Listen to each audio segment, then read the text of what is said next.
বাংলাদেশে আচমকা বেড়েছে মার্কিন গোয়েন্দাদের আনাগোনা। 2024-এ 5ই অগস্ট হাসিনা সরকার পতনের ঠিক আগে একইভাবে মার্কিন গোয়েন্দাদের উপস্থিতি বেড়েছিল বাংলাদেশে।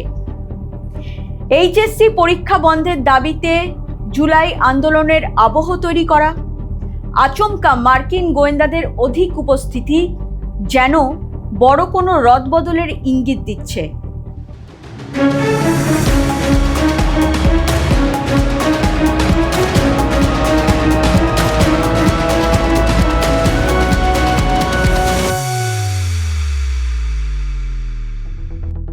মার্কিন দূতাবাসের তত্ত্বাবধানের দিন কয়েক আগে আমেরিকা থেকে 3 মহামারী বিশেষজ্ঞ ঢাকায় এসে পৌঁছান। এই 3 মহামারী বিশেষজ্ঞদের মধ্যে একজন মার্কিন সেনায় কর্মরত ছিলেন। এদের গোটা সফরটাই ঘটেছে অতি অনাম্বরে ও গোপনে। নর্থ ইস্ট নিউজের হাতে আসা তথ্য অনুযায়ী অ্যাডাম ক্রলি ও ভ্যানেসা মেলানসন 11ই জুলাই বিকেলে ঢাকার গুলশানে দ্য ওয়েস্টিন হোটেলে ওঠেন। বাংলাদেশ সরকার ও মার্কিন দূতাবাসের কেউই এই বিষয়ে মুখ খোলেননি।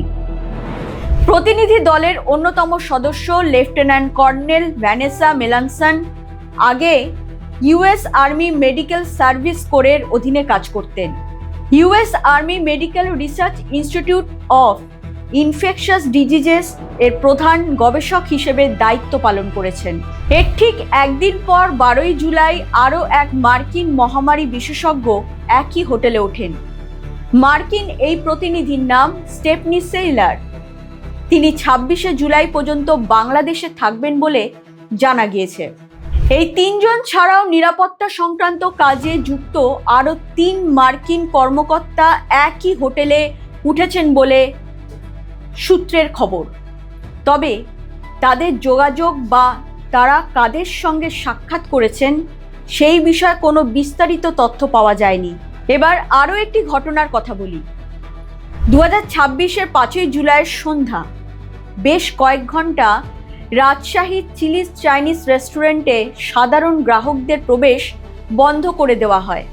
যুক্তরাষ্ট্রের রাষ্ট্রদূত লর্ড ব্রেন্ট ক্রিস্টেনসেন, যার সঙ্গে ছিলেন মার্কিন দূতাবাসের মেরিন অ্যাটাশে ও কয়েকজন সহকর্মী, রেস্তোরাঁটিতে এসেছিলেন।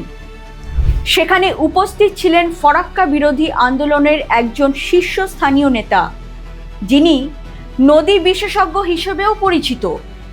ছিলেন স্টেট রিফর্ম মুভমেন্টের একজন স্থানীয় নেতা, ন্যাশনাল সিটিজেন পার্টি কয়েকজন তরুণ সদস্য। এখন প্রশ্ন, মার্কিন রাষ্ট্রদূতদের সঙ্গে এনসিপির এই নেতাকর্মীরা কি করছিলেন? বিশ্বের পরাশক্তি আমেরিকার বাংলাদেশের ওপর নজর রয়েছে। এর অন্যতম একটি কারণ বঙ্গোপসাগরের প্রভাব বিস্তার। এদিকে চীনের প্রভাব বাংলাদেশে ক্রমবর্ধমান। সম্প্রতি মোংলা বন্দরকে চীনের হাতে তুলে দিয়ে এসেছে তারেক রহমান। এই নিয়ে রাজশাহীতে মার্কিন রাষ্ট্রদূত একই মাসে পরপর 2 বার সফর করলেন। স্থানীয় পর্যায়ে আমেরিকার প্রতি জনসমর্থন গড়ে তুলতেই নাকি রাজশাহীতে কৌশলগত সফর সারলেন মার্কিন রাষ্ট্রদূত। এ তো গেল মার্কিন রাষ্ট্রদূতের কথা। এখন প্রশ্ন হচ্ছে, কেন মার্কিন গোয়েন্দারা বারে বারে বাংলাদেশে আসছেন? তাদের আসল উদ্দেশ্যটা কি? মহামারী বিশেষজ্ঞদের পাঠিয়ে আমেরিকা গোপনে কোন ফাঁদ পাচ্ছে? বিশেষ সূত্র থেকে একটি সম্ভাবনাময় কারণ হিসেবে উঠে আসছে হাসিনার দেশে ফেরার ঘোষণা। বন্যা পরিস্থিতিতে জুলাইয়ের আন্দোলনের আদলে এসএসসি পরীক্ষার প্রতিবাদে রাস্তায় নেমে পড়েছে তরুণ তরুণীরা।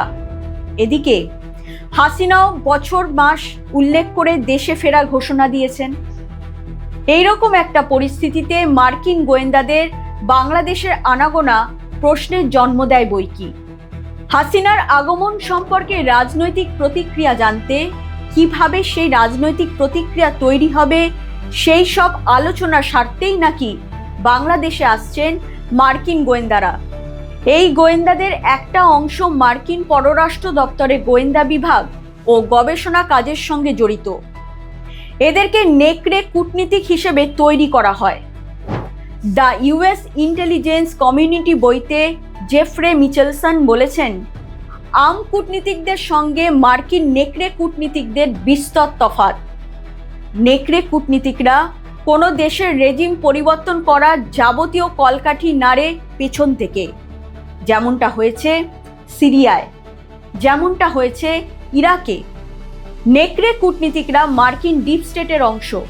হাসিনা সরকারের পতনে এই ডিপ স্টেটের নামই উঠে এসেছিল বারবার।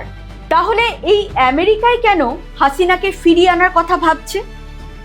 সম্প্রতি ইন্দো প্রশান্ত মহাসাগরে চীনের প্রভাব কাঁপুনি ধরিয়েছে আমেরিকার বুকে। এদিকে ইন্দো প্যাসিফিক অঞ্চলে কৌশলগতভাবে গুরুত্বপূর্ণ অংশীদার হিসেবে বাংলাদেশের নাম উঠে আসছে এবং যুক্তরাষ্ট্রের সঙ্গে বাণিজ্য, নিরাপত্তা, মানবিক সহায়তা ও জলবায়ু বিষয়ক সহযোগিতাও বৃদ্ধি পাচ্ছে।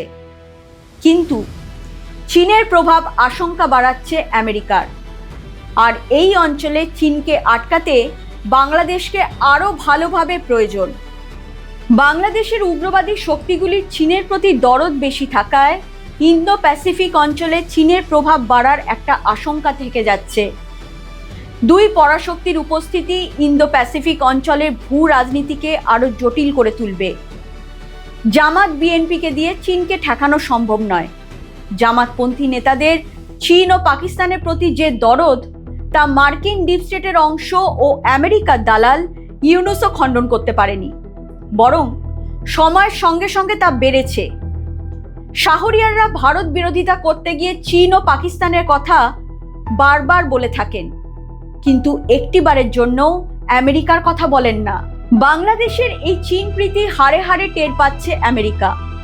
তাই এখন প্রয়োজন পড়েছে আওয়ামী লীগের।